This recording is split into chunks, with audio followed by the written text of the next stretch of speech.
stories on News Radio WBBM. An earthquake strikes the Mojave Desert, now rattling a large swath of Southern California. CBS News is next with the latest. This is Mike Krauser with the mayor at the 4th of July parade in Hyde Park. Jesse Smollett wants the city's lawsuit against him kicked over to a different court.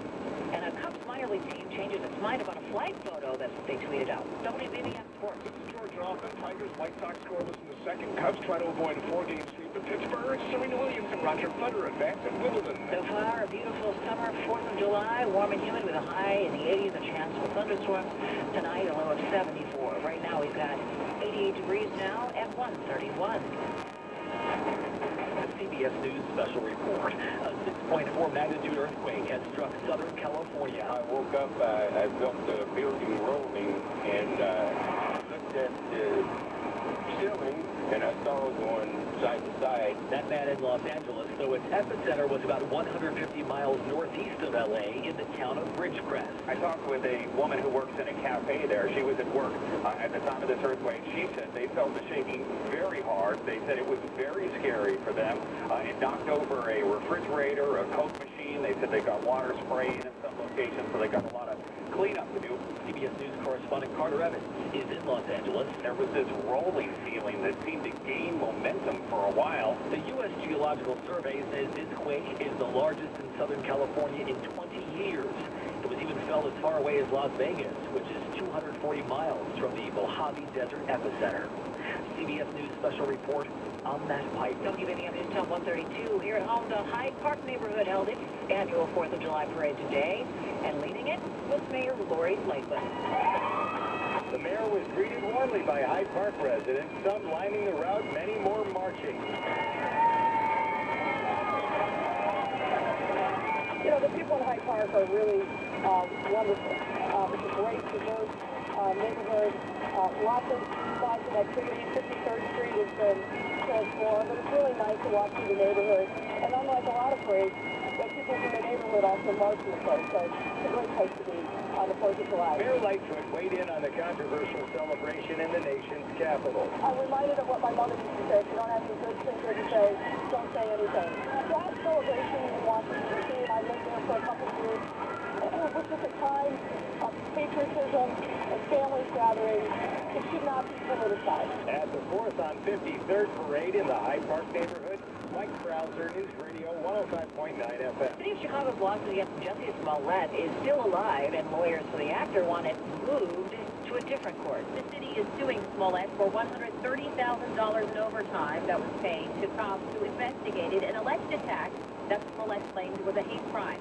Police later determining it was a staged attack, with Smollett facing multiple charges that were abruptly dropped by the state's attorney. According to the Sun-Times, federal court could be a better option for Smollett. Meantime, a decision to appoint a special prosecutor in Cook County was made last month in order to reopen Smollett's case and find out how and why charges were dropped. Miriam Snow, News Radio 105.9 FM. We're hearing from Chicago Cubs minor league affiliate on the controversy over an early version of the American flag. Tennessee Smokies posted a tweet showing a 13-star Betsy Ross flag design on their infield while calling out Colin Kaepernick. The former NFL quarterback, known for his protests against racial injustice, recently convinced Nike to scrap a shoe design featuring the flag, which has been embraced by some white nationalist groups. After swift backlash online, the team deleted the post and apologized, saying it was meant to be a lighthearted take on a current situation. Dave Kerner, News Radio 105.9 FM. It's reported that Chicago police think the same gun that was used to kill two men on the far north side last year was used again later in two other shootings miles away. It was last fall when two men were killed in separate incidents in Rogers Park. Both were shot in the head at close range, a 73-year-old gay man and a 24-year-old Orthodox Jew. Police have said the same person most likely committed both murders, which are still unsolved. Police have determined the same gun was used later in two West Side shootings. Bullet casings found at the scene reportedly matched those from the Rogers Park killing. The Tribune says police believe the Rogers Park gunman may have gotten rid of the firearms soon after the murders, after the city's attention was focused on the two execution-style killings. Steve Miller, News Radio 105.9 FM. WBBM News Time 135. The planned deportation raids that President Trump postponed nearly 2 weeks ago could happen this weekend. The Pilsen neighborhood's Lincoln Methodist Church is one place offering a refuge for undocumented immigrants. Sarah Walker is a student pastor there. We're taking these threats from Trump and his administration very seriously. We've seen in the past that he lives up to his promises of deporting thousands of people. However, Trump supporters in Illinois say the raids and separation of immigrant families are no different than what's been happening over the last 20 years in terms of deportation. The fireworks shows all over the Chicago area tonight from Aurora to Zion, A to Z, and you can find them listed at WBBMNewsRadio.com. But last night, big crowds turned out for the show in the northwest Indiana community of Munster. You might think the beautiful colors, the spectacular displays, or even the deafening sound of the fireworks would be the highlights of Munster's fireworks show. But like many parents, Mallory Boylan of Lansing got a much bigger thrill from something else. Favorite part is probably sitting with the kids and seeing their faces light up. When their faces light up, my face lights up. Makes me happy to see. And as the sky over Munster Centennial Park burst into a pyrotechnic spectacular, you could see many parents with their eyes fixed not on the fireworks, but on their children's mesmerized faces. At Centennial Park in Munster, Jim Goodis, News Radio 105.9 FM. A reminder, you can stream WBBM through our website on the radio.com app, or just ask Alexa or Google Home to play WBBM News Radio. Coming up, low gas prices and another look at traffic and weather together. WBBM News Time 136. Things aren't great, and she knows it, but you're not alone. You may be one of the millions of men suffering from low testosterone and/or erectile dysfunction.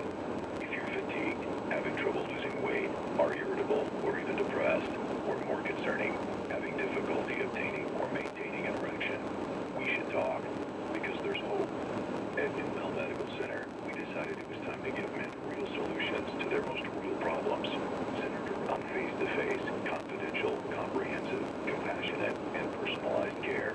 With our individually effective ED treatments, cutting-edge testosterone replacement therapies, and our never-ending drive to help men feel like themselves again, we know great mornings are just around the corner. For great mornings, call New Mail Medical at 847-201-4077. That's 847-201-4077. Or visit them at newmail.com. That's NUMALE.com.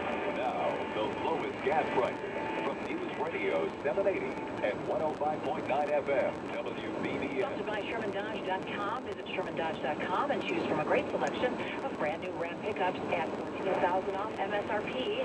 That's ShermanDodge.com. In Bensenville, the Thorntons and Bussey and Foster has gas for $2.95 a gallon. In Lansing, the Sitco at 176th Place in Torrance has gas for $3.04. If you see a low gas price these days, give us a call, 312-409-4277. WBBM News Time, 1:38. Traffic and weather together on the 8th, sponsored by Gerber Collision and Glass. Here's Laura Vaughn. Do you expect street closures in the suburbs for parades and fireworks, and in the downtown area for Taste of Chicago? Chicago features near capacity and the entrances may be closed. Chicago police report all Montrose Beach entrances are currently blocked. Edens at 19 minutes in either direction between Lake Cook and the Kennedy. The spur is just a little busy through the roadwork zone. Kennedy 12 to the junction, 25 to O'Hare, half an hour in from O'Hare, 20 from the junction. Express lanes will save you 8. Eisenhower, all clear outbound, a 29-minute trip out to 390. 34 in from 390 with a little backup into downtown, 21 in from Manheim. The Stevenson, half an hour in either direction between 355 and Lakeshore Drive. That's as fast as it goes. I-55 further south in Will County. This is south of I-80 northbound on the brakes from Lorenzo to before Arsenal. There's some ongoing long-term road work in the left lane. Dan Ryan, 15 minutes out to 95th Street, 18 inbound with a backup into downtown. I-57 in the Bishop Ford, 15 in either direction.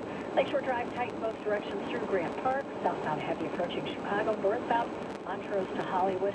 Tri-State Tollway northbound slow from Lake Cook to Deerfield with ongoing road work in the left lane. JNS, Ronald Reagan Veterans Memorial, 390 tollways, all okay. No big backups on Route 53 or I-80. Heading into northwest Indiana, 8094 eastbound, slow from the Bishop Ford to Calumet, and I-65 before Ripley. Traffic is sponsored